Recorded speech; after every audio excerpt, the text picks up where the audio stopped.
और अगर ऐसे टॉपिक प्रिपेयर नहीं है हमारे तो this is our suicide.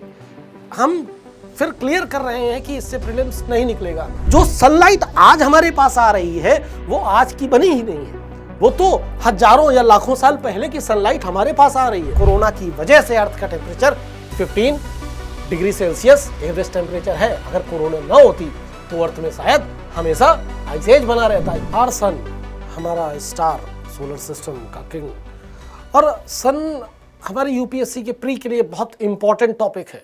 But होता क्या है कि हिंदी मीडियम के स्टूडेंट्स के साथ एक बहुत बड़ी प्रॉब्लम होती है, वो ऐसे इंपॉर्टेंट टॉपिक्स के क्वेश्चन मोस्टली गलत कर देते हैं और 99% लोगों को ये नहीं पता होता कि सन की कितनी लेयर्स हैं, और कई बार सन की लेयर्स पे क्वेश्चन आ जाते हैं। तो ऐसे क्वेश्चंस हमारे कभी गलत नहीं होने चाहिए, और इसमें कुछ करंट अफेयर्स नहीं होता है। जो लेयर्स सन की आज हैं वही लेयर्स आज से 5 बिलियन साल बाद भी रहेंगी, या फिर वही लेयर्स 5 बिलियन साल पहले भी थी। तो ऐसे टॉपिक को प्रिपेयर करना सबसे इंपॉर्टेंट होता है हमारे लिए, और अगर ऐसे टॉपिक प्रिपेयर नहीं है हमारे तो दिस इज आवर सुसाइड।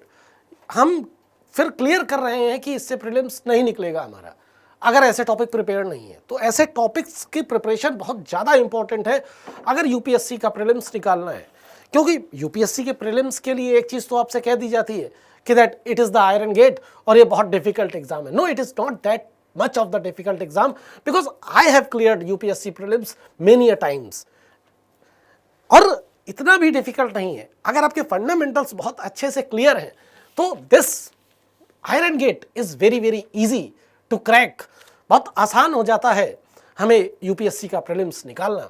तो कुछ ऐसे ही टॉपिक्स जो एवरग्रीन टॉपिक हैं और जो यूपीएससी के लिए बहुत ज़्यादा इंपॉर्टेंट है, ऐसे टॉपिक्स जिनको मैक्सिमम टाइम 99% स्टूडेंट्स गलत कर देते हैं, मैं एक ऐसी टॉपिक्स की सीरीज आपके साथ स्टार्ट कर रहा हूं। सो इस सीरीज को पूरा देखें। आज हम डिस्कस करेंगे सन की डिफरेंट लेयर्स के बारे में। तो कैन यू टेल मी कि that how many layers our sun have? हमें सब पता है अपने सोलर सिस्टम के बारे में कि that in our solar system we have 8 planets and Pluto is the dwarf planet, and we have the asteroid belt, then we have the Kuiper belt after the Pluto। okay, we know each and everything, but क्या हमें सन की layers के बारे में पता है? क्या हम ये जानते हैं कि जो पार्ट हमें सन का दिखता है वो कौन सा पार्ट है, या फिर सन की कोर का टेम्परेचर कितना है, या फिर सन हमें एनर्जी कैसे देता है, कैसे कैसे क्या कारण है जिस वजह से सन हमें एनर्जी देता है, जिस वजह से सन गर्म है, और हम सन की कौन सी लेयर को देख पाते हैं? क्या हमें ये सब चीज़ें पता है? और या फिर सन अर्थ से कितनी दूर है? ये सब प्रीलिम्स के पोटेंशियल क्वेश्चन है और बहुत आसान, अगर आपको ये टॉपिक पता है तो। अगर नहीं पता तो फिर गलत होगा क्वेश्चन, उसका कोई सॉल्यूशन ही नहीं है। तो अगर आपको अपना प्रीलिम्स क्लियर करना है तो स्टे विथ मी और पूरी सीरीज को जरूर देखना। चलो स्टार्ट करते हैं with the layers of the sun. तो सन हैव 7 लेयर्स। सन के पास 7 लेयर्स हैं। 7 में से सबसे अंदर वाली लेयर जिसको हम बोलते हैं जिसको हम बोलते हैं core, and core is the most internal layer of the sun. और कोर में क्या होता है? कोर में न्यूक्लियर फ्यूजन होता है। क्या होता है? नाभिकीय संलयन। कोर में होता है नाभिकीय संलयन, और नाभिकीय संलयन की वजह से या फिर न्यूक्लियर फ्यूजन की वजह से बहुत सारी एनर्जी रिलीज होती है। As per the Einstein's E=Δ mc², बहुत सारी एनर्जी रिलीज होती है क्योंकि यहाँ पे कुछ मास एनर्जी में कन्वर्ट हो जाता है, और यही कारण है जिस वजह से सन हमें एनर्जी दे रहा है। सन में कोई आग नहीं लगी है, सन जल नहीं रहा है, सन के अंदर न्यूक्लियर फ्यूजन हो रहा है, ऑटोमेटिकली न्यूक्लियर फ्यूजन हो रहा है, और हर स्टार की कोर में न्यूक्लियर फ्यूजन होता है। तो इसका टेम्परेचर कितना है? सन की कोर का टेम्परेचर है 15 million degree Celsius. Think about this temperature, this is very very hot. And जब इतना ज्यादा टेम्परेचर होता है तो यहां पे पदार्थ किस अवस्था में है? क्या तुम्हें पदार्थ की अवस्थाएं पता है? तो तुम्हें पता है सॉलिड, लिक्विड, गैस, पर यहां पे ना ही कुछ सॉलिड है, ना ही कुछ लिक्विड है, ना ही कुछ गैस है। तो यहां पे किस अवस्था में है पदार्थ? पदार्थ यहां पे प्लाज्मा अवस्था में है। यहां पे सब कुछ प्लाज्मा अवस्था में है, क्योंकि इतनी ज्यादा टेम्परेचर पे सब कुछ आयनाइज हो जाता है, और आयनाइज जो चीज आयनाइज होती है उसको हम क्या बोलते हैं, पदार्थ की प्लाज्मा अवस्था। Temperature 15 million degree Celsius, pressure is humongous, और इतने ज्यादा प्रेशर और टेम्परेचर में पदार्थ प्लाज्मा अवस्था में पहुंच जाता है। अब क्या हुआ, ये है एनर्जी का centre, core is the centre of the energy, जहां पे न्यूक्लियर फ्यूजन हो रहा है। अब क्या होगा, ये एनर्जी कैसे बाहर आएगी, ये एनर्जी कैसे बाहर आएगी, तो दूसरी layer, second layer of the sun that we have, it is the radiative zone. Second layer कौन सी है हमारी, रेडिएटिव जोन। अब रेडिएटिव जोन में क्या होता है, यहां तो फ्यूजन हो रहा है, अब फ्यूजन से एनर्जी जो एनर्जी निकली वो फोटोन के फॉर्म में निकली। अब फोटोन ये घूम रहा है, फोटोन ट्रांसफर कर रहा है एनर्जी आगे की लेयर्स पे, लेकिन डेंसिटी इतनी ज्यादा है कि बार बार फोटोन को इलेक्ट्रॉन एब्जॉर्ब करता है और फिर फोटोन अंदर की तरफ जाता है या फिर वहीं पे घूमता रहता है। तो बेटा यहां से लेके, कोर से लेके रेडिएटिव जोन को ही क्रॉस करने में लगभग 1000 साल से ज्यादा लग जाता है, कई बार 1 मिलियन साल लग जाता है। तो इसका मतलब ये है कि जो सनलाइट आज हमारे पास आ रही है वो आज की बनी ही नहीं है, वो तो हजारों या लाखों साल पहले की सनलाइट हमारे पास आ रही है। फिर तुम बोलोगे सनलाइट तो 8 मिनट अप्रोक्सीमेटली में पहुंच जाती है। हाँ बिल्कुल पहुंच जाती है अर्थ में, क्योंकि लाइट 3 लाख किलोमीटर पर सेकेंड की स्पीड से चलती है, पर यहां पे डेंसिटी इतनी ज्यादा है कि यहां से फोटोन को बाहर निकलने में कई बार 1 मिलियन साल भी लग जाते हैं। अब रेडिएटिव जोन के बाद थर्ड है हमारी कन्वेक्टिव जोन। अब यहां पे कन्वेक्टिव जोन में कन्वेक्शन के थ्रू हीट बाहर की लेयर्स पे ट्रांसफर होती है। देन कन्वेक्टिव जोन के बाद we have the fourth layer that is our photosphere, और यही है फोटोस्फीयर जो हमें दिखता है। This is photosphere.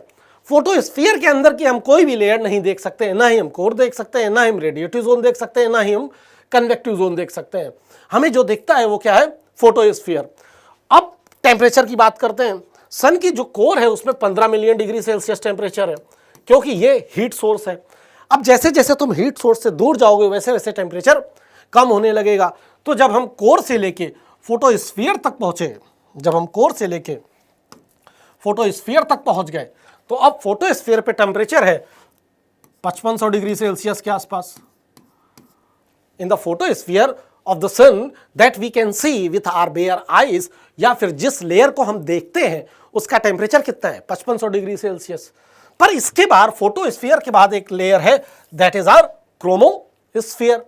अब क्रोमोस्फीयर एक ऐसी लेयर है जहां पे टेम्परेचर बढ़ता है। अब यहां पे टेम्परेचर पहुंच जाएगा 10,000 डिग्री सेल्सियस के आसपास। क्रोमोस्फीयर में टेम्परेचर 10,000 डिग्री सेल्सियस के आसपास पहुंच गया 5500 से। लेकिन अब सवाल आया कि अभी तो हम हीट सोर्स से दूर जा रहे हैं। हीट सोर्स क्या है, कोर ऑफ द सन, लेकिन अब फोटोस्फीयर पे टेम्परेचर 5500 डिग्री सेल्सियस है, पर क्रोमोस्फीयर पे टेम्परेचर बढ़ गया। इसका कारण क्या है अभी समझेंगे, लेकिन अभी पहले इसके आगे बढ़ते हैं। फिर बेटा 6th लेयर है हमारी, वो है ट्रांजिशन जोन। और ये एक यूनिफॉर्म लेयर नहीं है, ट्रांजिशन जोन इम्परमानेंट लेयर है। अब ट्रांजिशन जोन से एकदम से टेम्परेचर स्पाइक करता है, एकदम से टेम्परेचर बढ़ेगा और कई बार मिलियंस ऑफ डिग्री सेल्सियस तक टेम्परेचर पहुंच जाता है।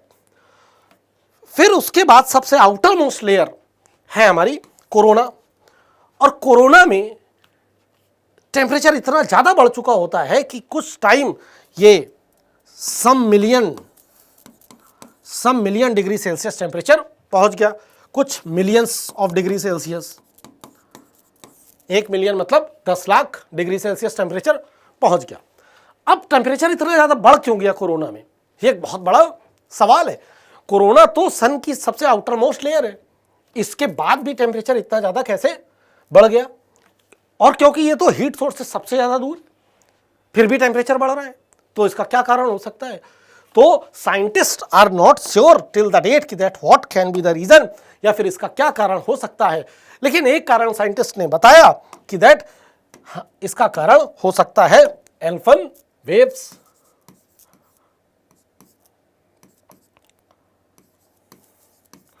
एल्फन वेव्स इसका कारण हो सकता है कि इस वजह से कोरोना का टेम्परेचर बढ़ रहा है। तो अब हमें यह पता है कि सन के पास 7 लेयर हैं। 7 लेयर कौन कौन सी, एक बार रिवाइज करो।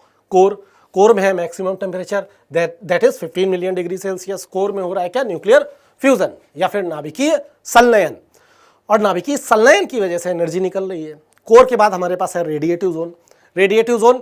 रेडिएटिव जोन एक ऐसी लेयर है, वहां पे हीट ट्रांसफर हो रही है किसके थ्रू? रेडिएशन के through. Now third layer is your convective zone. Then fourth layer that is photosphere. And photosphere कौन सी लेयर है? जो हमें दिखती है। फोटोस्फीयर का टेम्परेचर 5500 डिग्री सेल्सियस के आसपास है। देन फिर हमारे पास है क्रोमोस्फीयर। क्रोमोस्फीयर का टेम्परेचर बढ़ गया, क्रोमोस्फीयर में जाते ही टेम्परेचर बढ़ने लगेगा। देन क्रोमोस्फीयर के बाद एक लेयर है, इसको बोलते हैं ट्रांजिशन जोन। ट्रांजिशन जोन में टेम्परेचर सडनली स्पाइक करने लगता है और कभी कभी लाख डिग्री सेल्सियस से लेकर मिलियन डिग्री सेल्सियस तक टेम्परेचर पहुंच जाता है। और यहां पे फिर उसके बाद outermost layer that is corona. Corona have the millions of degree Celsius temperature. That is why, इसका ये कारण आप समझे, कोरोना की वजह से अर्थ का temperature 15 degree Celsius average temperature है। अगर कोरोना ना होती तो अर्थ में शायद हमेशा आइस एज बना रहता, या फिर अगर कोरोना का टेम्परेचर कम होता, कोरोना का टेम्परेचर है millions of degree Celsius. So that is why in the earth we have the average temperature that is 15 degree Celsius. Now what is the distance of earth and sun? That is 150 million kilometre. This is the distance of earth and sun. So these were the different layer of the sun. In the next part when we will meet, then we will discuss the different phenomena that is happening in the photosphere of the sun. So I hope कि आपको ये video अच्छी लगी होगी, और अगर आपको ये वीडियो अच्छी लगी तो अपने दोस्तों के साथ इसको शेयर करें, लाइक करें वीडियो को, so that कि आप अपने हिंदी मीडियम के दोस्तों की और ज़्यादा मदद कर पाएँ और हम ये एश्योर कर पाएँ कि आज के बाद आपको प्रीलिम्स कठिन नहीं लगेगा। ये सीरीज इसी वजह से बनाई जा रही है कि आपका प्रीलिम्स किसी भी तरह से निकले, और इसमें हम एश्योरिटी देंगे आपको कि जो फंडामेंटल टॉपिक्स हैं आपके, वो कभी गलत ना हो। Thank you very much.